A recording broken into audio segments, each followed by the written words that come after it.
The morning sun rose over Earth like any other day. People went to work, children went to school, and life continued as normal. Nobody knew that this would be the day everything changed. High above the planet, beyond the clouds and atmosphere, something massive appeared in space. The Vorgath fleet dropped out of faster-than-light travel with barely a shimmer. 200 warships, each one bigger than a city block, formed a perfect circle around Earth. Their dark metal hulls reflected no light. Their weapons pointed down at the blue planet below. Inside the command ship, Commander Vexthor looked at Earth through the viewing screen and smiled. "Another primitive world," he said to his officers. "Look at them down there. They have no idea we are here yet. No defenses in orbit, no battle stations, nothing." He laughed, a sound like grinding metal. "This will be easy." The Vorgath Empire had conquered 47 star systems. They had destroyed civilizations far older than humanity. Their military had never lost a battle. Vexthor had personally commanded invasions of 12 worlds. Each time, the native species surrendered within days, sometimes within hours. He expected the same from Earth. "Send the message," he ordered. On Earth, every screen suddenly went dark. Televisions, computers, phones, everything. Then the alien face appeared. Vexthor stared out at billions of humans with his 3 red eyes. His voice boomed in every language at once. "People of Earth, I am Commander Vexthor of the Vorgath Empire. Your planet is now under our control. You have 24 hours to surrender. Your governments must send representatives to negotiate your submission. If you refuse, we will destroy your cities one by one. If you fight, we will kill you all. Choose wisely." The message ended. Screens went back to normal. Around the world, panic began. Governments called emergency meetings. Military forces went on high alert. News channels exploded with theories and fear. But in a hidden base deep underground in Colorado, one man smiled. Admiral Tewu stood in Earth Defense Command, a facility that officially did not exist. Around him, dozens of officers worked at computer stations. Massive screens showed the alien fleet from every angle. Satellites tracked each ship. Quantum sensors measured their energy signatures. AI systems analyzed their formations. "Admiral," said Colonel Mi Young, "all systems are ready. The quantum disruption grid is fully charged. Orbital platforms are armed and locked on target. Shadowwing is standing by." Tewu nodded slowly. He was 53 years old with gray hair and calm eyes. He had spent 30 years preparing for this moment. "Good. How long until they move closer?" 16 hours, sir. They are holding position just outside effective range of conventional weapons. They think we have nothing that can reach them. "They are wrong," said General Hyojin, walking into the command center. She was younger than Tewu, with sharp features and eyes that missed nothing. As commander of ground forces, she had trained a generation of soldiers for alien invasion. Everyone thought she was paranoid. Now they understood. "The public is terrified," she said. "World leaders are asking what to do. Should we tell them?" "Not yet," Tewu replied. "Let the aliens think we are weak. Let them feel confident. The more secure they feel, the closer they will come, and the closer they come, the more complete their destruction will be." On the viewing screen, the alien fleet waited. Vexthor was in no hurry. He had time. These humans would break like all the others. It always happened the same way. First came denial, then panic, then desperate negotiations, finally submission. It never failed. What Vexthor did not know was that humanity had been preparing for this day since the 1950s. After World War II, the major powers of Earth had continued their arms race in secret. But they were not just building weapons to fight each other anymore. They were building weapons to fight invaders from space. Underground factories on Mars produced stealth fighters. Orbital platforms disguised as satellites held railguns that could punch through starship armor. Quantum computers ran battle simulations against theoretical alien threats. The world's best scientists developed technologies that made science fiction real. And they kept it all secret, because they knew that when aliens finally came, surprise would be their greatest weapon. "Admiral," said Captain Jinho, commander of Shadow Wing, "my pilots are ready. 500 fighters fully armed. The aliens cannot see us. Their sensors are decades behind ours.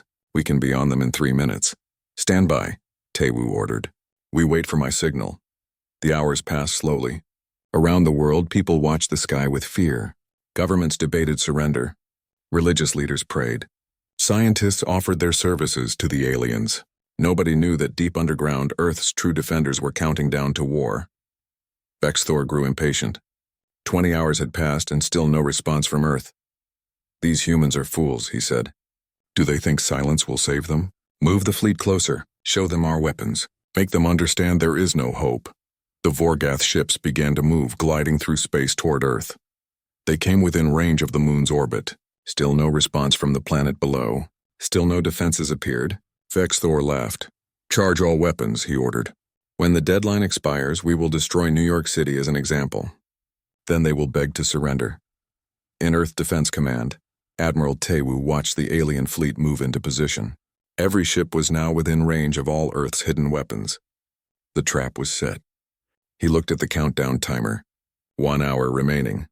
All stations, this is Admiral Tewu, he said calmly. Execute Operation Thunderstrike on my mark. The aliens wanted to see Earth's defenses. Let us show them. He looked at General Hyojin. She nodded. He looked at Colonel Mi Young. She was ready. He looked at Commander Dong Hyun and Captain Jin Ho. All ready. All waiting, Tewu took a deep breath. Humanity had waited decades for this moment. Now it was time. Begin. The word came from Admiral Tewu's lips like thunder. Begin. In that instant, decades of preparation became action. Around the world, hidden systems came alive. In orbit, disguised satellites shifted position. On the moon's dark side, weapon batteries powered up. In underground bases across 5 continents, soldiers moved to battle stations. The aliens had no idea what was coming. Colonel Mi Young's fingers flew across her control panel. On the screens before her, the quantum disruption grid came online. It was humanity's first strike weapon, and the aliens would never see it coming. The grid consisted of 38 satellites positioned throughout near-Earth space.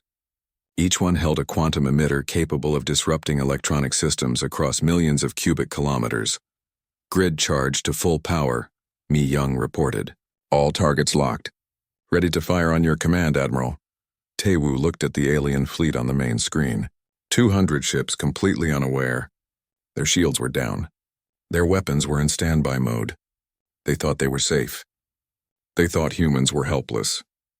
In 10 seconds, they would learn the truth. Fire, Tewu said. The quantum wave erupted from all 38 satellites at once. It was invisible to the human eye, moving at the speed of light. It washed over the Vorgath fleet like a tsunami, and in one devastating moment, every alien ship went dark. On the command ship, Vexthor was in the middle of a sentence when his entire bridge shut down. Lights went out. Computers died. The engines stopped. Life support systems failed. Even the backup generators would not start. Around him, officers shouted in panic and confusion. Emergency lights flickered once and then died. The ship was completely dead. What happened? Vexthor screamed. Get power back online now! But his crew could do nothing. The quantum disruption had fried every electronic system in the fleet. It would take 90 seconds for their backup systems to reboot. 90 seconds where the mighty Vorgath armada was completely helpless, floating dead in space, unable to fight, unable to run, unable to even call for help. 90 seconds was all humanity needed. Phase 2, Tewu ordered. Commander Dong Hyun, you are clear to fire. On the moon and in high orbit, the kinetic orbital platforms locked onto their targets. These weapons were simple but devastating. They fired tungsten rods, each one 3 meters long and weighing 2,000 kilograms. The rods accelerated to 3% of light speed. At that velocity, each rod carried more destructive power than a nuclear warhead. And humanity had 200 platforms, each loaded with 50 rods. All platforms locked on target, Dong Hyun reported. Firing sequence initiated. Space lit up with streaks of light as the tungsten rods launched. They crossed the distance to the alien fleet in seconds. The first wave struck 85 ships simultaneously. The rods punched through the alien hulls like bullets through paper. They passed completely through the ships, leaving holes 10 meters wide. Then the kinetic energy released. Explosions ripped through the alien vessels. Hulls split open. Internal compartments decompressed. Fuel tanks ignited. Reactor cores went critical. In 15 seconds of firing, 85 Vorgath warships were reduced to expanding clouds of debris and frozen corpses. On the command ship, Vexthor felt the impacts through the deck. His ship shook violently. Alarms finally came back online, screaming warnings. Emergency power flickered on. He staggered to a still-working console and looked at the damage report. His 3 eyes widened in horror. 85 ships destroyed, his officer reported, voice shaking. Another 30 damaged. Sir, what do we do? Vexthor could not speak. In his entire military career, spanning 40 years, he had never lost a single ship. Now almost half his fleet was gone in less than 2 minutes, and the humans were not done. Phase 3, Taewoo said calmly. Captain Jinho, Shadow Wing is cleared for engagement. Show them what human pilots can do. From hidden bases on the Moon and Mars, 500 stealth fighters launched. They were painted black and coated with materials that absorbed radar and sensor scans. Their engines ran cold and quiet. To the alien sensors, they were invisible. By the time the Vorgath realized they were there, it was already too late. Captain Jinho led the attack. He was 38 years old and had been training for this mission his entire adult life. His fighter was small and fast, equipped with plasma cannons and smart missiles. Behind him, 499 other pilots followed in perfect formation. Shadow Wing, this is Shadow Leader, Jinho said over the comm. Weapons free. Take them all down. The human fighters swept through the alien fleet like sharks through a school of fish. Their plasma cannons tore through disabled alien ships. Missiles found their marks with perfect accuracy. The aliens tried to fight back, but their systems were still rebooting from the quantum attack. Their shields were down.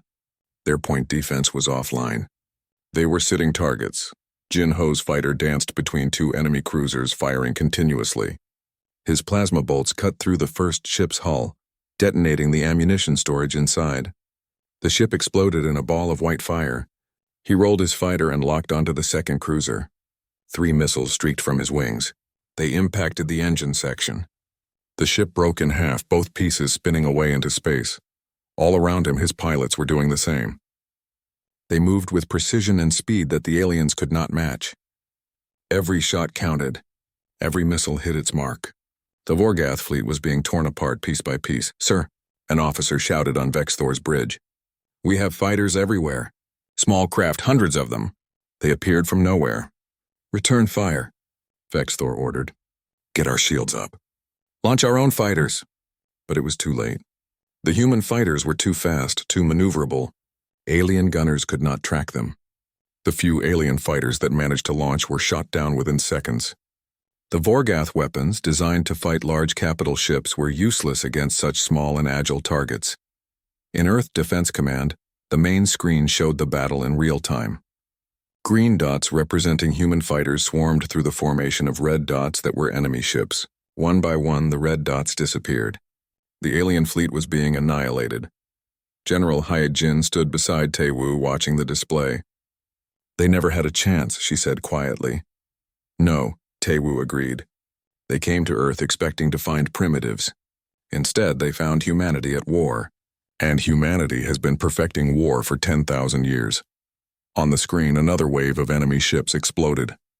The battle had lasted only 5 minutes. Already, over half the alien fleet was destroyed. The rest were desperately trying to run or fight back. Neither strategy was working.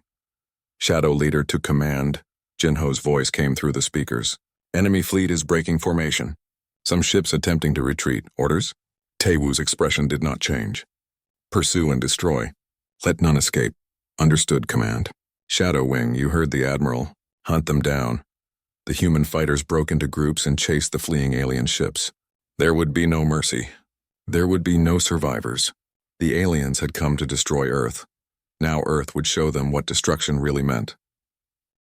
Commander Vexthor watched his fleet die and knew he had failed. Around him, the bridge crew frantically tried to restore systems and coordinate a defense. But there was no defense against this. The humans had struck with perfect timing and overwhelming force. His mighty armada was being destroyed, and there was nothing he could do to stop it.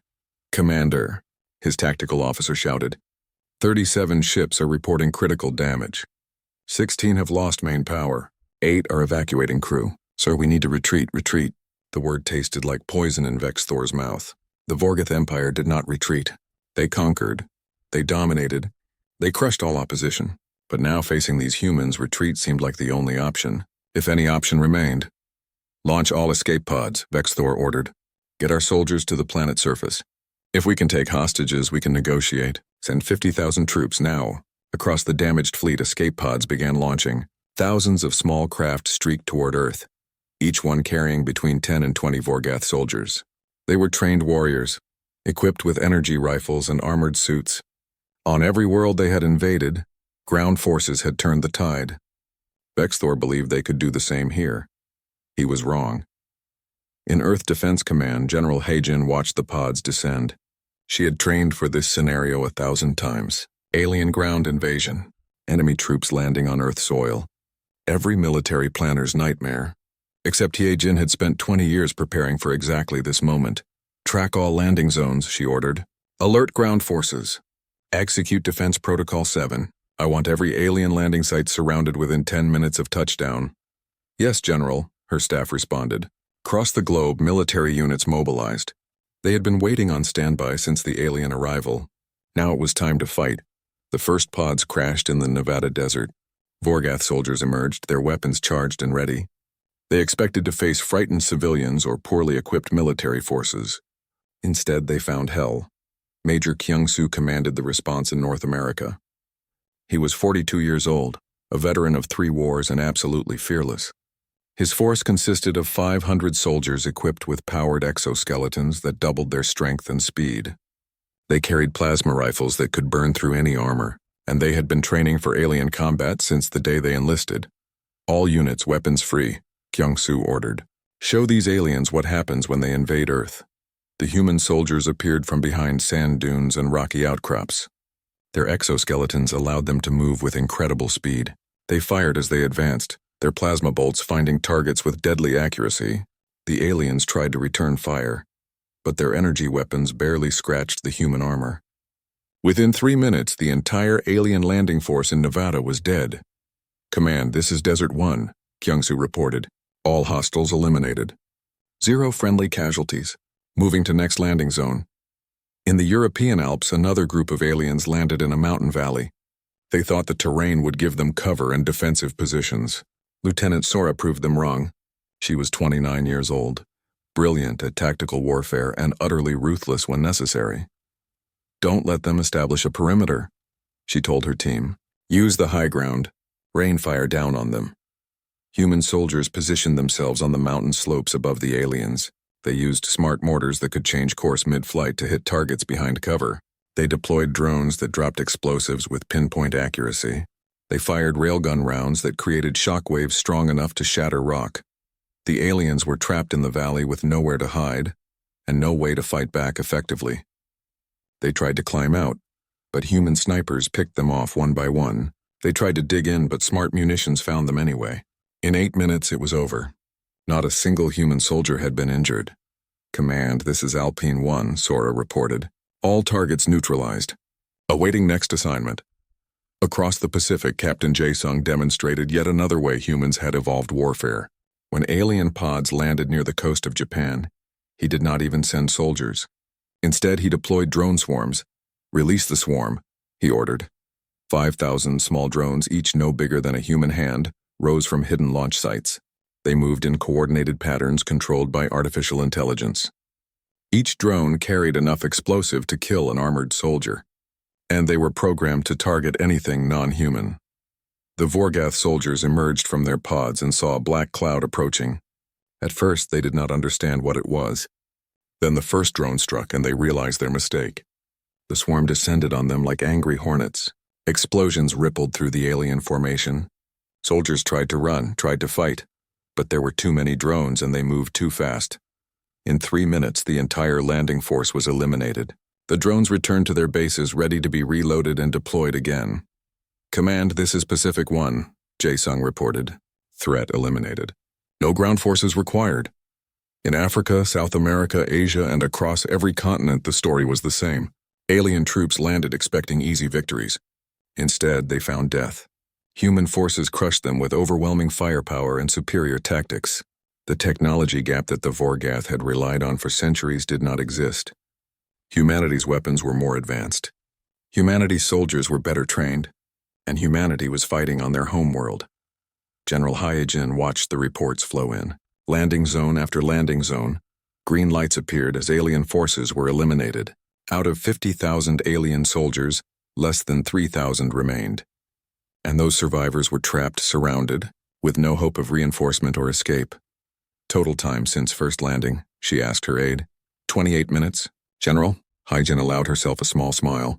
28 minutes to destroy a ground invasion force of 50,000. The aliens had sent their best warriors.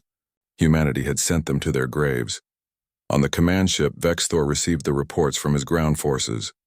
Reading them, he felt something he had never experienced before in battle. Not fear, not even anger. Complete and total despair. His fleet was destroyed. His ground forces were annihilated. Everything he had believed about human weakness was a lie. They were not primitives. They were not defenseless. They were predators, and he had led his people into their jaws. Commander, his communications officer said quietly, "We are receiving a transmission from Earth. It is addressed to you personally." Vexthor stared at the screen. A human face appeared. It was Admiral Taewu, the man who had orchestrated this perfect destruction. "Commander Vexthor," Taewu said calmly, "you came to Earth expecting conquest. You threatened our people. You demanded our surrender. You believed we were weak." The Admiral paused. "You were mistaken." Vexthor tried to speak, but no words came. "Your fleet is destroyed," Taewu continued. "Your soldiers are dead, and now you will learn what happens when you threaten humanity. We do not accept surrender. We do not show mercy to invaders. We end them." The transmission ended. Vexthor looked around his ruined bridge, at his terrified crew, at the displays showing his dying fleet. He had one option left, one desperate chance. "Activate the emergency FTL drives," he ordered. "All remaining ships. We run, now." But even as he gave the order, he knew it was too late. The humans had thought of everything. They had planned for every possibility, and they were not going to let anyone escape to warn the Empire about Earth's true strength. 3 days after the battle, the broadcast reached the Vorgath homeworld. Emperor Draxnor sat on his throne, surrounded by his military advisors. They watched the footage from Earth in complete silence. The quantum strike, the kinetic barrage, the fighter swarms, the ground force massacre, every moment of their fleet's destruction. When it ended, nobody spoke. The Emperor's 4 hands gripped the armrests of his throne so tightly that the metal bent. His scales had turned dark gray, the color of Vorgath fear. Around him, generals and admirals looked at each other with uncertainty. This had never happened before. In 500 years of expansion, the Vorgath had never lost an entire fleet. How is this possible? One general finally asked. "Our intelligence said they were primitives. Barely space-capable, no significant military force." "Our intelligence was wrong," another general replied.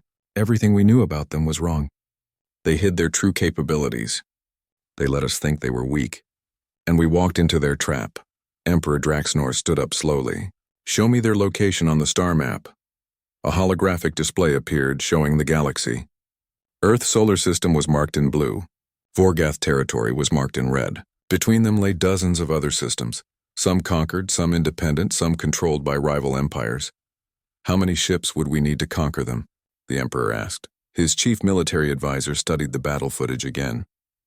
"Your Majesty, based on what we have seen, I estimate we would need at least 2,000 warships. Perhaps 3,000 to ensure victory, and even then we would lose half our fleet, maybe more." 2,000 ships, the Emperor repeated. "That is 1/3 of our entire military. And you say we would lose half of them? At minimum, Your Majesty. The humans have weapons we do not understand, tactics we have never seen, and they are fighting on their homeworld, where they have all the advantages. Even if we win, the cost would be catastrophic." Another advisor spoke up. "Your Majesty, there is another consideration. If we send our fleets to fight the humans, our borders will be weakened. The Krellian Collective and the Zenthari Union will see an opportunity. They might attack us while we are engaged with Earth." The Emperor sat back down thinking. He had built the Vorgath Empire through strength and ruthlessness. He had never backed down from a challenge. But he was not stupid. This was not about pride. This was about survival. Fighting humanity would weaken his empire, possibly destroy it. And for what? 1 planet in an unimportant solar system? "Issue an order," he said finally. "All Vorgath ships are to avoid human space. Mark their territory as off-limits. Any ship that enters their system without authorization will be considered rogue and destroyed by our own forces." His advisors looked shocked. "Your Majesty," one said, "this will be seen as weakness. Other species will think we fear the humans." "We do fear them," the Emperor replied. Any intelligent being would fear them after seeing what they did to our fleet. We will not waste more lives on a war we cannot win. Let the humans have their planet. We have 47 other systems. That is enough. The order went out across the Empire. Vorgath ships changed course, avoiding human space entirely. Colonies near Earth were warned to be cautious. Military patrols stayed far away from the human solar system. Within a week, every Vorgath in the galaxy knew the truth. Earth was dangerous. Humans were not to be trifled with. But the Vorgath were not the only ones who saw the broadcast. All across the galaxy, other civilizations watched footage of the battle. Some were relieved, seeing that the Vorgath could be defeated. Some were curious about these humans and their impressive technology. And some were terrified, realizing that a new power had emerged in the galaxy. On Earth, life slowly returned to normal. News of the victory spread across the planet. People celebrated in the streets. Soldiers were hailed as heroes. Admiral Tae-woo and General Hae-jin gave press conferences, carefully explaining what had happened without revealing all of humanity's secrets. But behind the scenes, the work continued. Earth Defense Command did not rest. New weapons were developed. More soldiers were trained. Defensive systems were upgraded. Because now that humanity had revealed itself to the galaxy, they knew others would come. Some as friends, some as enemies, and Earth needed to be ready for all of them. 6 months after the battle, Admiral Tae-woo stood on the observation deck of the new Mars Defense Station. Through the massive windows, he could see the red planet below.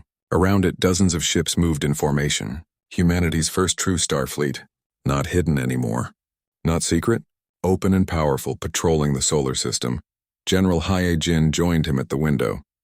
Together, they watched the ships maneuver through space. Destroyers, cruisers, carriers, each one more advanced than anything the Vorgath had fielded. "They are beautiful," Hae-jin said. "They are necessary," Tae-woo replied. "The galaxy knows about us now. We cannot hide anymore. We must show strength. Do you think others will come? To invade, I mean." Tae-woo considered the question. Some might try.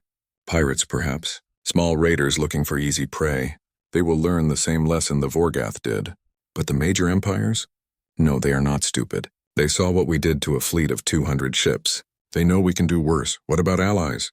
Hae-jin asked. Will other civilizations want to be our friends? Perhaps, Tae-woo said. We have already received communication requests from 17 different species. Some want to trade. Some want to form defensive pacts. Some just want to make sure we are not planning to invade them. Hae-jin laughed. Us invade them? We just wanted to be left alone. True, Tae-woo agreed. But now that will change. Not invasion, but exploration, expansion. Humanity has spent too long confined to one solar system. The stars are waiting for us, and now we are strong enough to claim them. Below them, construction crews worked on the station's expansion. New docking bays, larger weapons platforms, research facilities for developing even more advanced technology. Earth was building an empire not of conquest, but of protection. A shield that would keep humanity safe while they reached out to the stars. What about Vexthor's people? Hae-jin asked quietly. The Vorgath. Do you think they hate us now?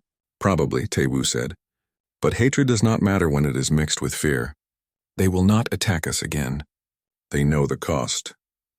And that is enough. We do not need them to love us. We just need them to leave us in peace. A message came through on Tae-woo's communication device. He read it and smiled. The first deep space explorer ship is ready to launch. Captain Jae-sung will command it. He will take a crew of scientists and diplomats beyond our solar system to make contact with other civilizations, to represent humanity among the stars. From defenders to explorers, Hae-jin said. I like that. We will always be defenders, Tae-woo corrected. But now we can be more. We proved we can fight. Now we will prove we can build, create, explore. Humanity's story is just beginning. They stood together, watching the ships patrol the orbital space around Mars.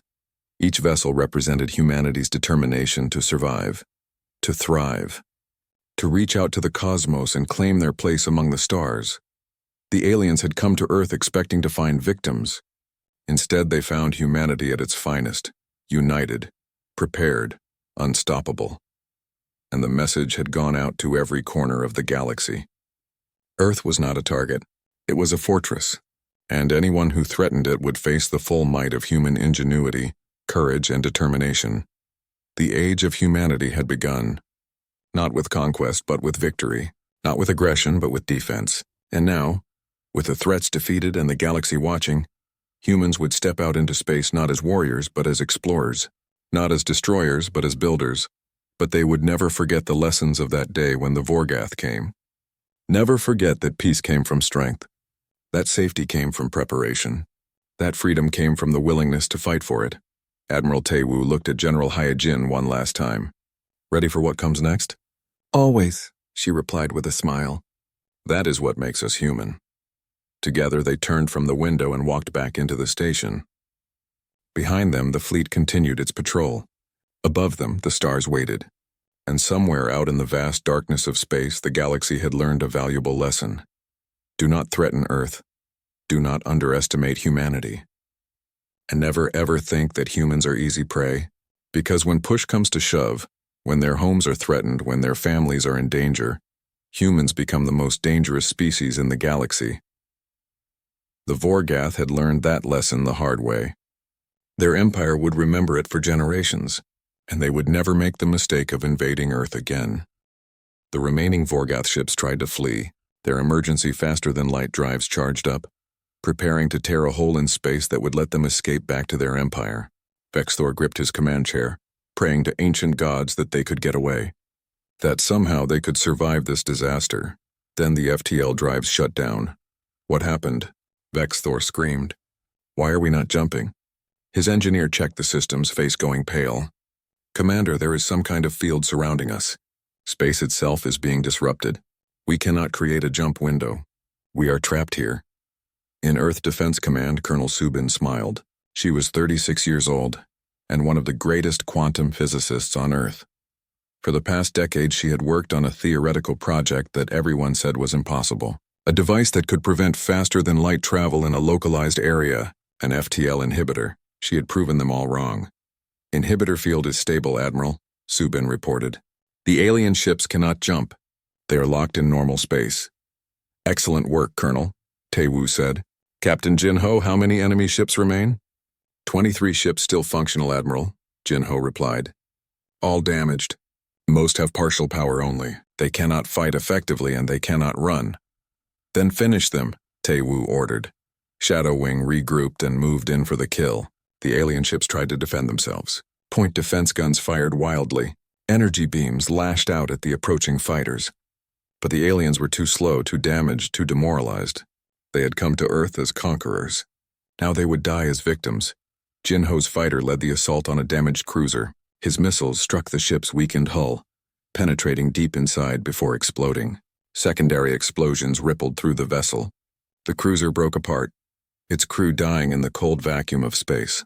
Around him, other human fighters systematically destroyed the remaining enemy ships. On the command ship, alarms screamed. Hull breaches on every deck, life support failing, fires burning out of control in the engine rooms. Vexthor knew his ship was dying. He looked at his remaining crew, seeing the same knowledge in their eyes. Commander, his communications officer said, would you like to transmit a final message to the Empire? Vexthor thought about it. What could he say? That he had failed? That humans were more dangerous than anyone imagined? That the Empire should never come here again? Would they even believe him? Or would they just send another fleet, thinking he had been weak or incompetent? No, he said quietly. There is nothing to say. We came to destroy them. Instead, they destroyed us. That is all. A human fighter appeared on the view screen, positioning itself directly in front of the command ship. Through the cockpit window, Vexthor could see the pilot looking at him. There was no hatred in the human's expression. No anger, just cold determination. The fighter's weapons locked on. It has been an honor serving with you all, Vexthor said to his crew. The missiles launched. The command ship exploded in a brilliant flash of light. Commander Vexthor and his entire crew died instantly, atomized by the blast. The last ship of the Great Vorgath invasion fleet was gone. Shadow Leader to command, Jinho reported. All enemy vessels destroyed. Space is clear. Total mission time 1 hour 47 minutes. In Earth Defense Command, silence fell. For a moment, nobody spoke. Nobody moved. They had done it. The alien invasion was over. Earth was safe. And humanity had won so completely, so decisively, that it seemed almost unreal. Then someone started clapping. Others joined in.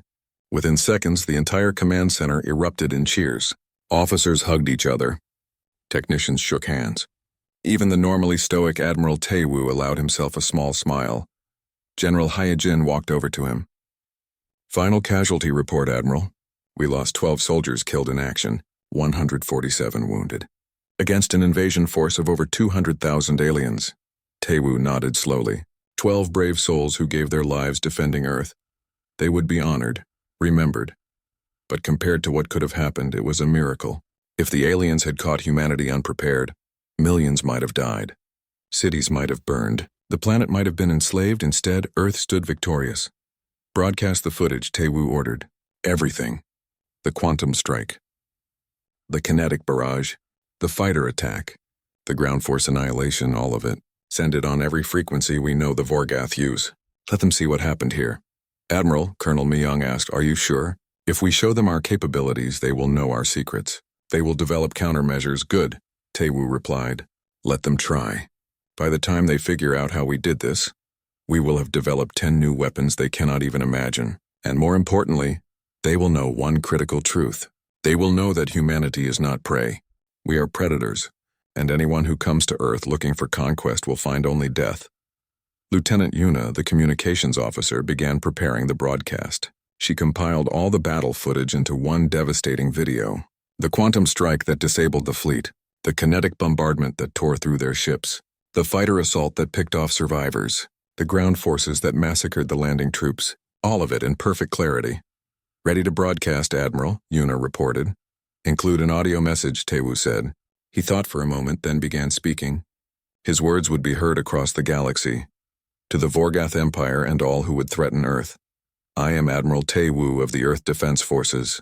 You have seen what happened to your fleet. 200 warships came to conquer our world. All 200 were destroyed in less than 2 hours. Your 50,000 soldiers died within 30 minutes of landing. This is what happens when you invade Earth." He paused, letting his words sink in. "For thousands of years, humanity fought amongst ourselves. We waged terrible wars. We built weapons of incredible destruction. We learned every possible way to kill and destroy. And then we stopped fighting each other. Instead, we began preparing for you. We united. We built weapons in secret. We trained soldiers for battles we hoped would never come. We were ready." Another pause. "This fleet was your strongest? It died in 2 hours. Your best warriors? We eliminated them in 30 minutes. You thought we were primitives. You were wrong. You thought we were defenseless. You were wrong. You thought we would surrender. You could not have been more wrong." Taewoo's voice grew harder. "To the Vorgath Empire, come again and we will bring war to your worlds. We will show you what it means to face humanity in battle. We will teach you fear. Or you can leave us in peace. The choice is yours. Choose wisely." He nodded to Yuna. "Send it." The broadcast went out across the galaxy. Quantum communications spread the message to every star system the Vorgath controlled. Within hours it would reach the heart of their empire. The Emperor himself would see what happened. And he would have to decide, would he seek revenge? Or would he accept that humanity was too dangerous to fight? General He-jin stood beside Taewoo, both of them looking at the main screen. It showed space around Earth, now empty except for debris from the alien ships. "Do you think they will come back?" she asked. Taewoo considered the question carefully. "If they do," he finally said, "we will be ready. We are always ready. That is what makes us human. We prepare for the worst and hope for the best. And when enemies come, we destroy them." He-jin smiled. "Then I pity any fool who tries to invade Earth again." "As do I," Taewoo agreed. "As do I,"